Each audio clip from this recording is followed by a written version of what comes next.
नमः शिवाय। नमो नारायणाय। भारतीय सनातन परंपरा में कुछ तीर्थ ऐसे हैं जिनका स्मरण मात्र ही पापों का नाश कर देता है, जिनकी महिमा वेदों, पुराणों और ऋषियों के वचनों में बार बार गाई गई है। ऐसे ही दिव्य तीर्थों में पुष्कर का स्थान सर्वोपरि माना गया है। त्रिभुवन में विख्यात यह आदि तीर्थ, जहाँ स्वयं देवाधिदेव ब्रह्मा निवास करते हैं, जहाँ सरस्वती का पावन प्रवाह है और जहाँ तप, दान, स्नान तथा स्मरण से अक्षय पुण्य की प्राप्ति होती है। आज हम पद्म पुराण के उस अत्यंत पवित्र और रहस्यपूर्ण अध्याय में प्रवेश करने जा रहे हैं, जिसमें पुष्कर महात्म्य, अगस्त्याश्रम का वर्णन और महर्षि अगस्त्य के अद्भुत प्रभाव का विस्तार पूर्वक वर्णन किया गया है। यह वह प्रसंग है जहां धर्मराज युधिष्ठिर के पितामह महावीर भीष्म अपने संशयों का समाधान पाने के लिए ब्रह्मर्षि पुलस्त्य से प्रश्न करते हैं। यह संवाद केवल कथा नहीं, बल्कि धर्म, संयम, तपस्या और तीर्थ सेवन के गूढ़ सिद्धांतों को प्रकट करता है। इस अध्याय में आप जानेंगे तीनों पुष्करों की यात्रा का विधान, तीर्थ सेवन का वास्तविक फल किन्हें प्राप्त होता है, पुष्कर में स्नान, दान और श्राद्ध का महात्म्य, महर्षि दधीचि का महान त्याग, इंद्र द्वारा वृत्रासुर वध का रहस्य, काल के दानवों का विनाश और वह अद्भुत लीला जब महर्षि अगस्त्य ने संपूर्ण समुद्र को पी लिया। यह कथा हमें सिखाती है कि जब तप, त्याग और धर्म का क्षय होने लगता है, तब ऋषियों की शक्ति ही संसार का संतुलन बनाए रखती है। तो आइए चित्त को एकाग्र कर श्रद्धा और भक्ति के साथ इस पावन अध्याय का श्रवण करें।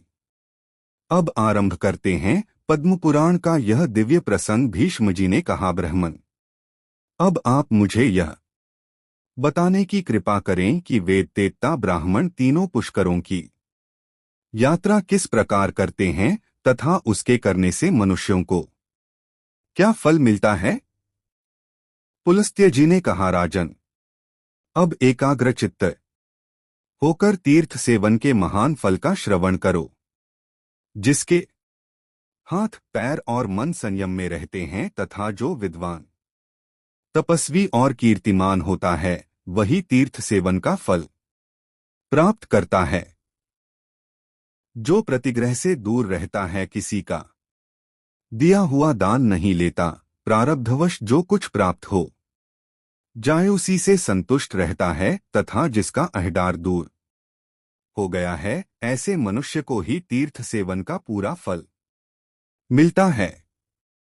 राजेंद्र, जो स्वभावतः क्रोधहीन, सत्यवादी, दृढ़तापूर्वक उत्तम व्रत का पालन करने वाला तथा संपूर्ण प्राणियों में आत्मभाव रखने वाला है, उसे तीर्थ सेवन का फल प्राप्त होता है।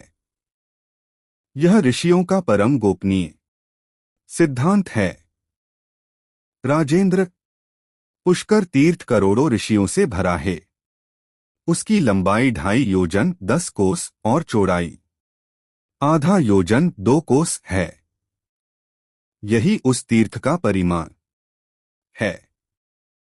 वहां जाने मात्र से मनुष्य को राजगसूय और अश्वमेध यज्ञ का फल प्राप्त होता है, जहां अत्यंत पवित्र सरस्वती नदी ने ज्येष्ठ पुष्कर में प्रवेश किया है। वहां चैत्र शुक्ल का चतुर्दशी को ब्रह्मा आदि देवताओं, ऋषियों, सिद्धों और चारणों का आगमन होता है। आठ उक्त तिथि को देवताओं और पितरों के पूजन में प्रवृत्त हो मनुष्य को वहां स्नान करना चाहिए।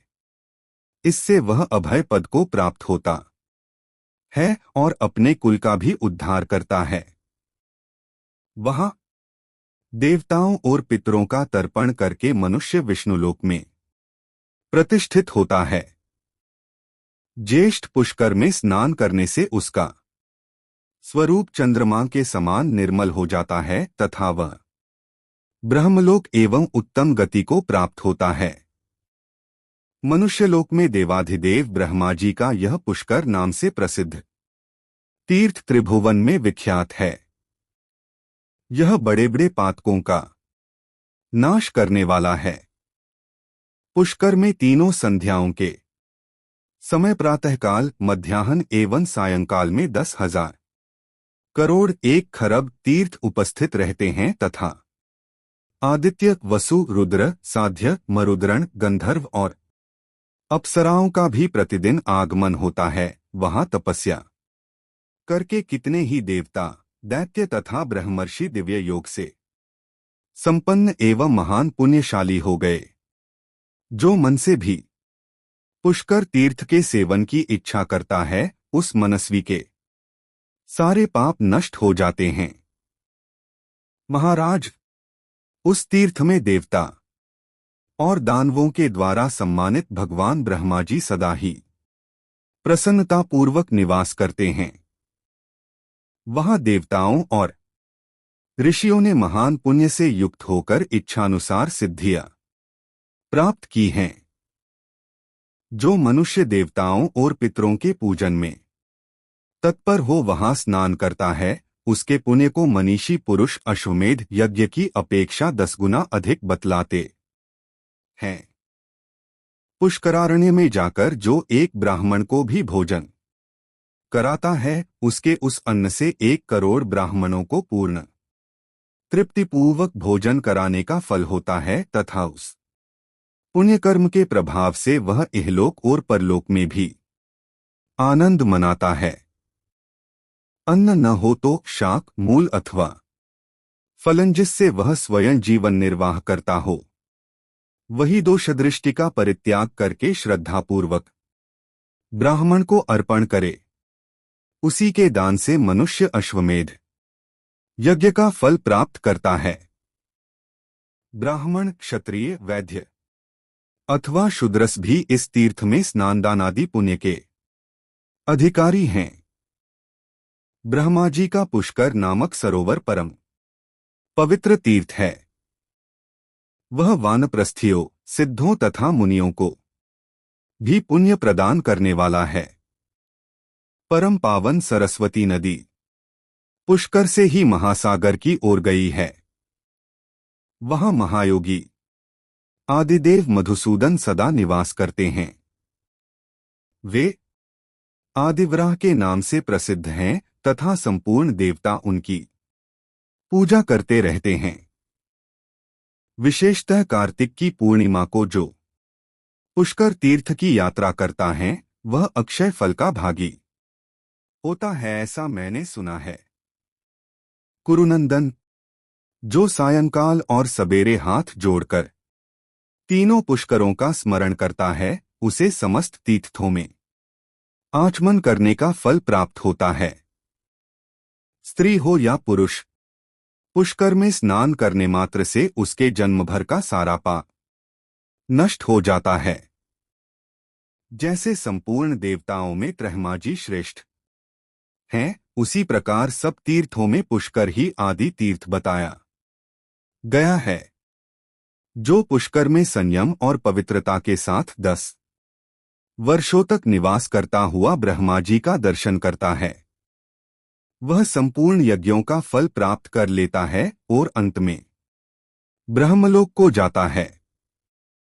जो पूरे 100 वर्षों तक अग्निहोत्र करता है और कार्तिक की एक ही पूर्णिमा को पुष्कर में निवास करता है, उन दोनों का फल एक सा ही होता है।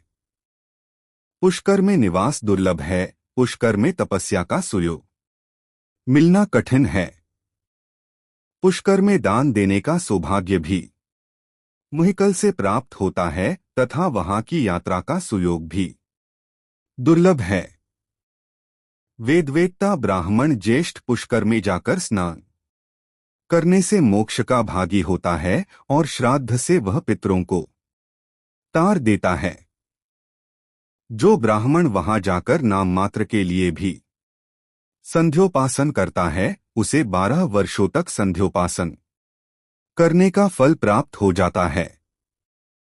पूर्व काल में ब्रह्मा जी ने स्वयं ही यह बात कही थी। जो अकेले भी कभी पुष्कर तीर्थ में चला जाए, उसको चाहिए कि झारी में पुष्कर का जल लेकर क्रमशः संध्या वंदन कर ले। ऐसा करने से भी उसे 12 वर्षों तक निरंतर संध्योपासन करने का फल प्राप्त हो जाता है। जो पत्नी को पास बिठाकर दक्षिण दिशा की ओर मुंह करके गायत्री मंत्र का जप करते हुए वह तर्पण करता है, उसके उस तर्पण द्वारा 12 वर्षों तक पितरों को पूर्ण तृप्ति बनी रहती है। फिर पिंडदान पूर्वक श्राद्ध करने से अक्षय फल की प्राप्ति होती है। इसीलिए विद्वान पुरुष यह सोचकर रहवी के साथ विवाह करते हैं कि हम तीर्थ में जाकर श्रद्धापूर्वक पिंडदान करेंगे। जो ऐसा करते हैं उनके पुत्र, धन, धान्य और संतान का कभी उच्छेद नहीं होता, यह निःसंदिग्ध बात है। राजन, अब मैं तुमसे इस तीर्थ के आश्रमों का वर्णन करता हूं, एकाग्रचित्त होकर सुनो। महर्षि अंगस्त्य ने इस तीर्थ में अपना आश्रम बनाया है, जो देवताओं के आश्रम की समानता करता है। पूर्व काल में यहाँ सप्तर्षियों का भी आश्रम था। ब्रह्मर्षियों और मनुओं ने भी यहाँ आश्रम बनाया था। यज्ञ पर्वत के किनारे यहाँ नागों की रमणीय पुरी भी है। महाराज, मैं महामना अगस्त्य जी के प्रभाव का संक्षेप से वर्णन करता हूँ, ध्यान देकर सुनो। पहले की बात है, सत्ययुग में काल के नाम से प्रसिद्ध दानव रहते थे। उनका स्वभाव अत्यंत कठोर था तथा वे युद्ध के लिए सदा उन्मत्त रहते थे।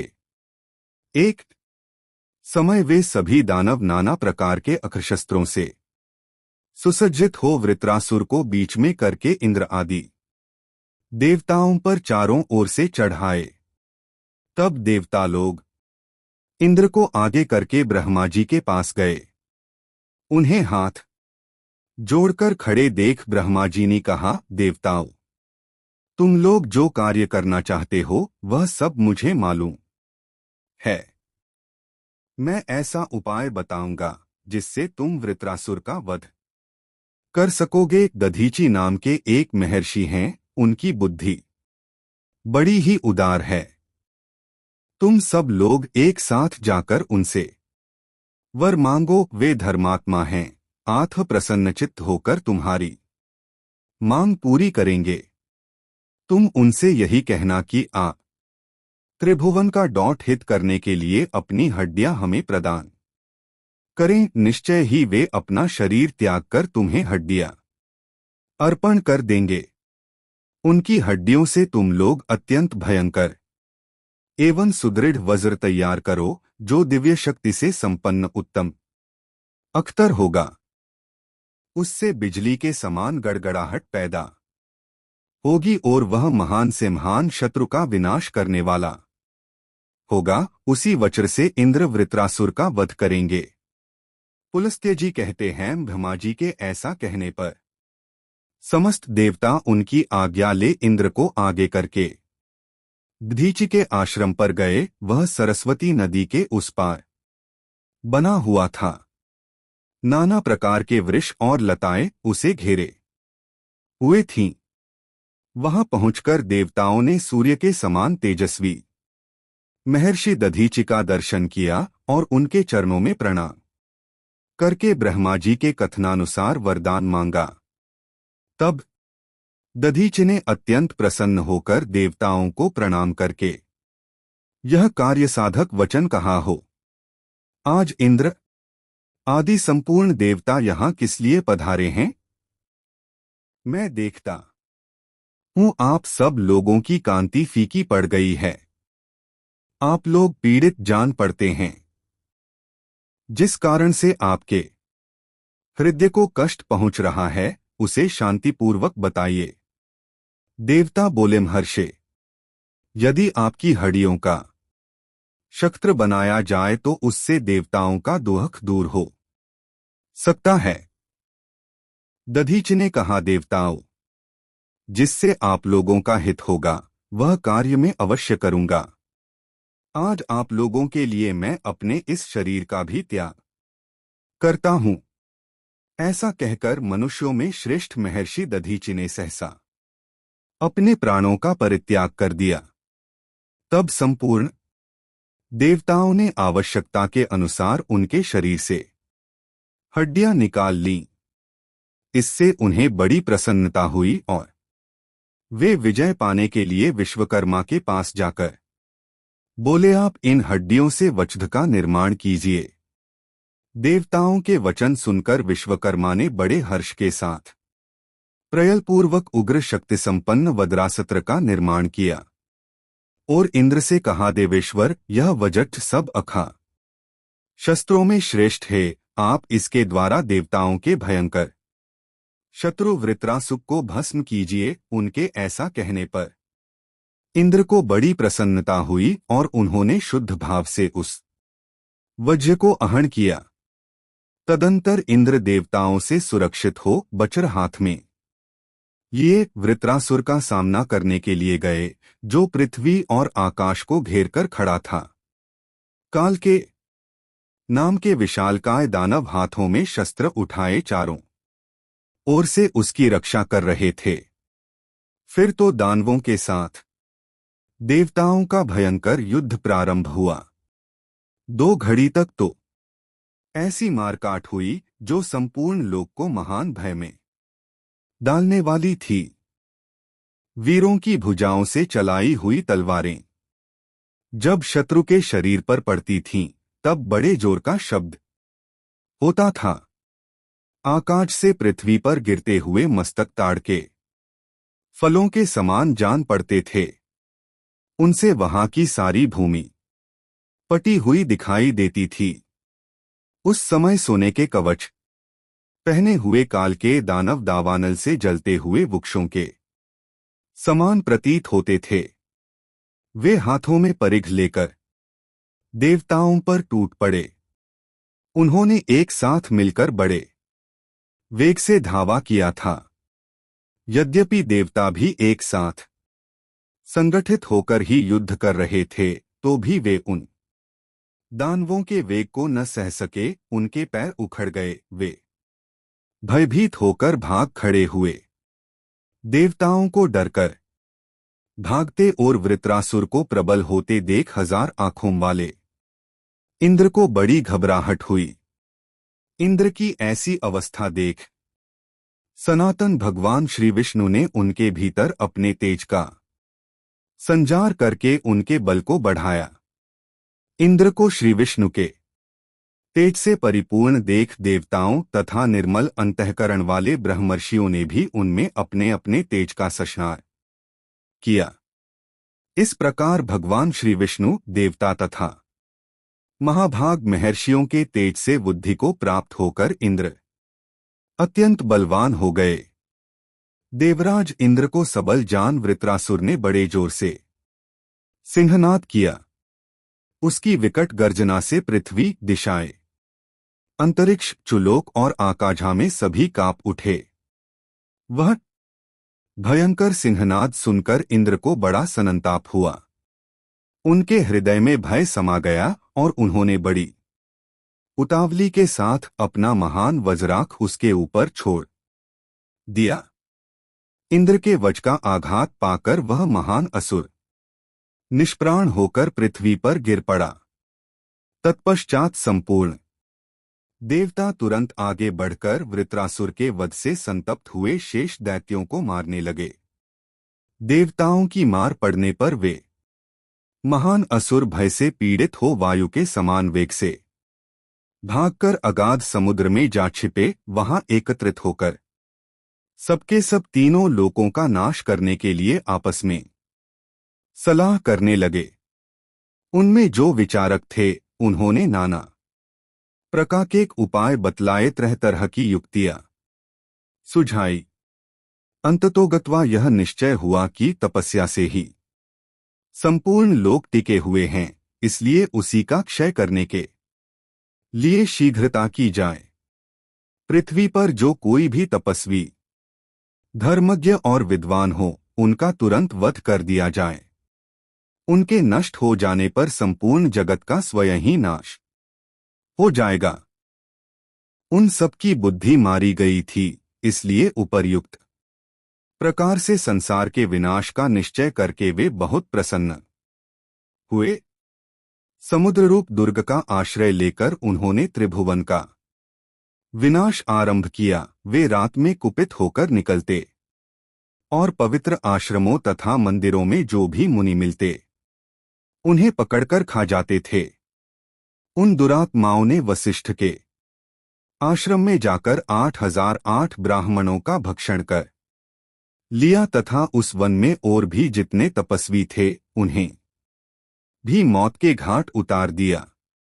महर्षि च्यवन के पवित्र आश्रम पर, जहां बहुत से द्विज निवास करते थे, जाकर उन्होंने फलमूल का आहार करने वाले 100 मुनियों को अपना ग्रास बना लिया। इस प्रकार रात में वे मुनियों का संहार करते और दिन में समुद्र के भीतर घुस जाते थे। भरद्वाज के आश्रम पर जाकर उन दानवों ने वायु और जल पीकर संयम नियम के साथ रहने वाले 20 ब्रह्मचारियों की हत्या कर डाली। इस तरह बहुत दिनों तक उन्होंने मुनियों का भक्षण जारी रखा, किंतु मनुष्यों को इन हत्यारों का पता नहीं चला। उस समय कालकेयों के भय से पीड़ित होकर सारा जगत धर्म कर्म की ओर से निरुत्साह हो गया। स्वाध्याय बंद हो गया। यज्ञ और उत्सव समाप्त हो गए। मनुष्यों की संख्या दिनों दिन क्षीण होने लगी। वे भयभीत होकर आत्मरक्षा के लिए दसों दिशाओं में दौड़ने लगे। कोई द्विज गुफाओं में छिप गए, दूसरों ने झरनों की शरण ली, कितनों ने भय से व्याकुल होकर प्राण त्याग दिए। इस प्रकार यज्ञ और उत्सवों से रहित होकर जब सारा जगत नष्ट होने लगा, तब इंद्र सहित संपूर्ण देवता व्यथित होकर भगवान श्रीनारायण की दरण में गए और इस प्रकार स्तुति करने लगे। देवता बोले, प्रभो, आप ही हमारे जन्मदाता और रक्षक हैं। आप ही संसार का भरण पोषण करने वाले हैं। चर और अचर संपूर्ण जगत की सृष्टि आपसे ही हुई है। कमलनयन, पूर्व काल में यह भूमि नष्ट होकर रसातल में चली गई थी। उस समय आपने ही वराहरूप धारण करके संसार के हित के लिए इसका समुद्र से उद्धार किया था। पुरुषोत्तम आदि दैत्य हिरण्यकशिपु बड़ा पराक्रमी था, तो भी आपने नरसिंह रूप धारण करके उसका वध कर डाला। इस प्रकार आपके बहुत से ऐसे अलौकिक कर्म हैं जिनकी गणना नहीं हो सकती। मधुसूदन, हम लोग भयभीत हो रहे हैं। अब आप ही हमारी गति हैं, इसलिए देवदेवेश्वर, हम आपसे लोक की रक्षा के लिए प्रार्थना करते हैं। संपूर्ण लोकों की, देवताओं की तथा इंद्र की महान भय से रक्षा कीजिए। आपकी ही कृपा से अंडज, स्वेदज, जरायुज एवं उद्भिज 4 भागों में बंटी हुई संपूर्ण प्रजा जीवन धारण करती है। आपकी ही दया से मनुष्य स्वस्थ होंगे और देवताओं की हव्य कवियों से तृप्ति होगी। इस प्रकार देवमनुष्यादि संपूर्ण लोक एक दूसरे के आश्रित हैं। आपके ही अनुग्रह से इन सबका उद्देक शान हो सकता है तथा आपके द्वारा ही इनकी पूर्णतया रक्षा होनी संभव है। भगवन, संसार के ऊपर बड़ा भारी भय आ पहुंचा है। पता नहीं कौन सात्री में जा जाकर ब्राह्मणों का वध कर डालता है। ब्राह्मणों का क्षय हो जाने पर समूची पृथ्वी का नाश हो जाएगा।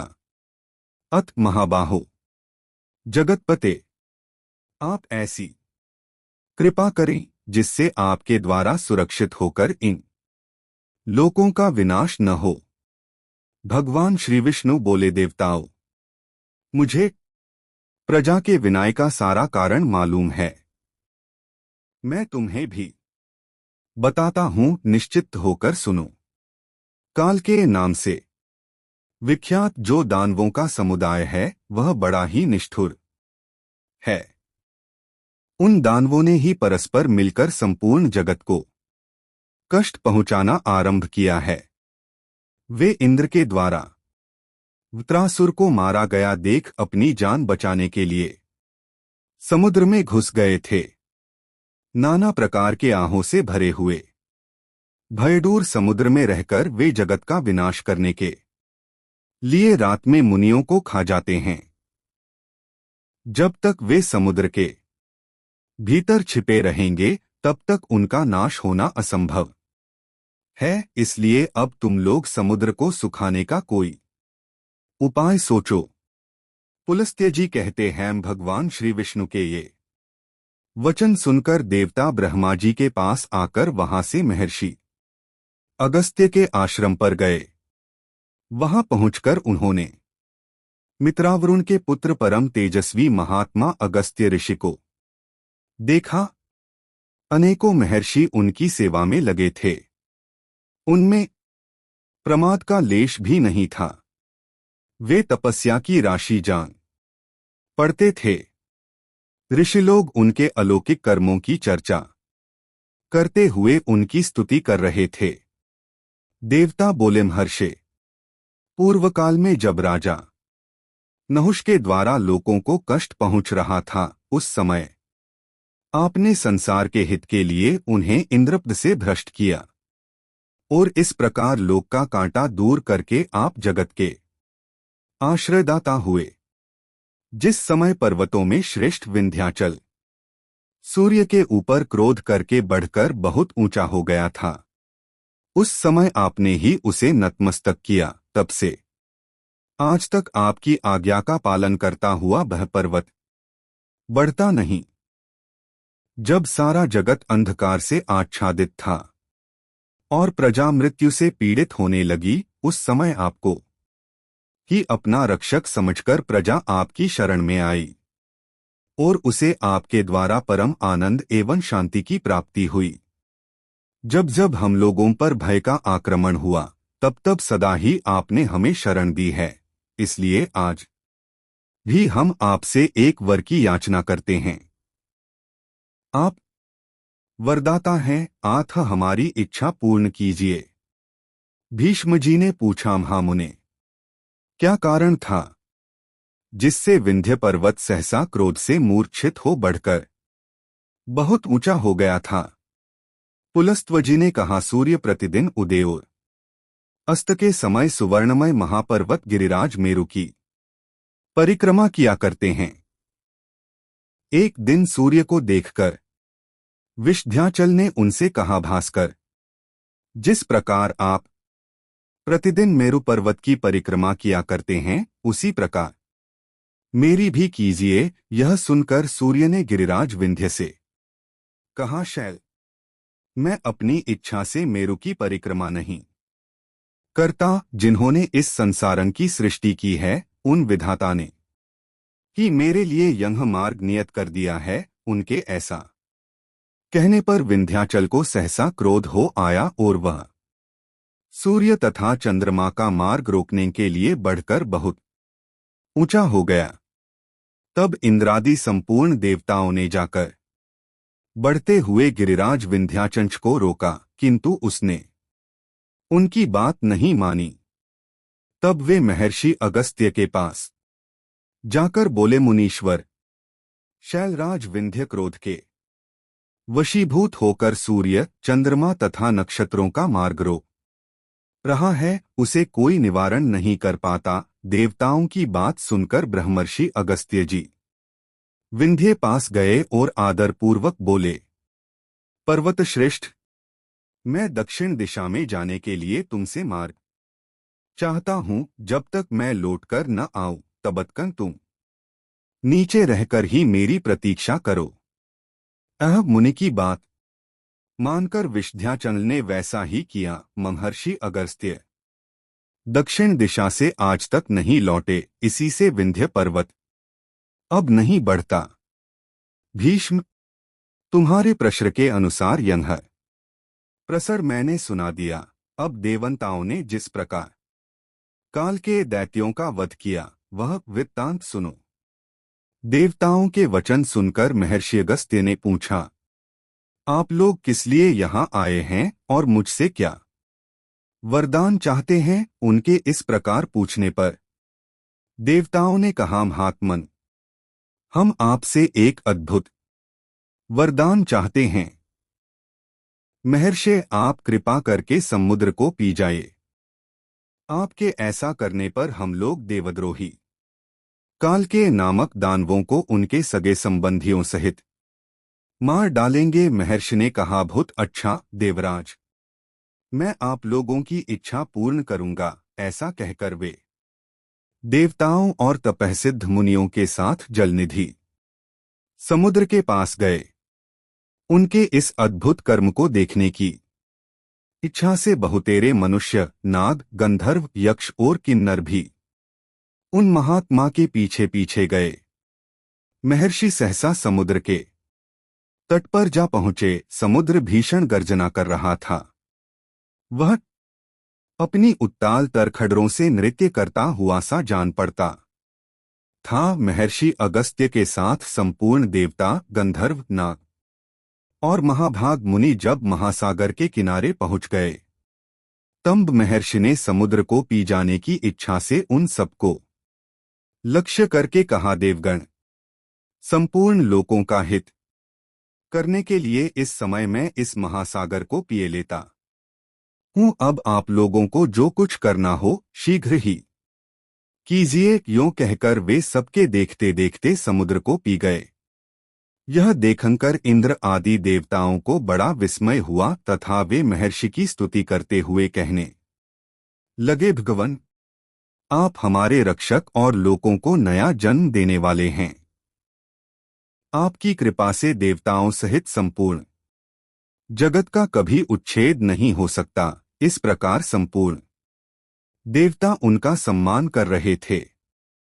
प्रधान प्रधान गंधर्व हर्षनाद करते थे और महर्षि के ऊपर दिव्य पुष्पों की वर्षा हो रही थी। उन्होंने समूचे महासागर को जल शून्य कर दिया। जब समुद्र में एक बूंद भी पानी न रहा, तब संपूर्ण देवता हर्ष में भरकर हाथों में दिव्य आयुध लिए दानवों पर प्रहार करने लगे। महाबली देवताओं का वेग असुरों के लिए असह्य हो गया। उनकी मार खाकर भी वे भीनकाय दानव 2 घड़ी तक घमासान युद्ध करते रहे, किंतु वे पवित्रात्मा मुनियों की तपस्या से दग्ध हो चुके थे। इसलिए पूर्ण शक्ति लगाकर यत्न करते रहने पर भी देवताओं के हाथ से मारे गए। जो मरने से बच रहे, वे पृथ्वी फाड़कर पाताल में घुस गए। दानवों को मारा गया देख देवताओं ने नाना प्रकार के वचनों द्वारा मुनिश्रेष्ठ अगस्त्य का स्तवन किया तथा इस प्रकार कहा, देवता बोले, महाभाग, आपकी कृपा से संसार के लोगों को बड़ा सुख मिला। काल के दानव बड़े ही क्रूर और पराक्रमी थे। वे सब आपकी रक्ति से मारे गए। लोकरक्षक महर्षि, अब इस समुद्र को भर दीजिए। आपने जो जल पी लिया है वह सब इसमें वापस छोड़ दीजिए।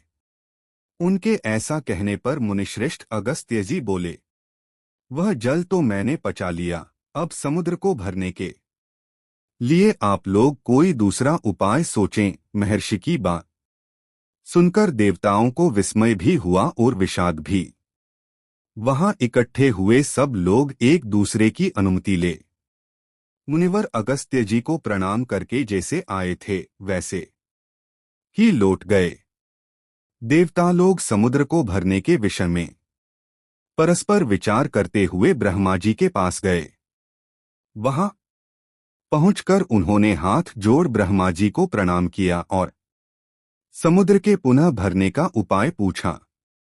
तब लोक पितामह ब्रह्मन उनसे कहा, देवताओं, तुम सब लोग इच्छानुसार अपने अपने अभीष्ट स्थान को लौट जाओ। अब बहुत दिनों के बाद समुद्र अपनी पूर्वावस्था को प्राप्त होगा। महाराज भगीरथ अपने कुटुंबी जनों को तारने के लिए गज्जाजी को लाएंगे और उन्हीं के जल से पुनः समुद्र को भर देंगे। ऐसा कहकर ब्रह्मा जी ने देवताओं और ऋषियों को भेज दिया।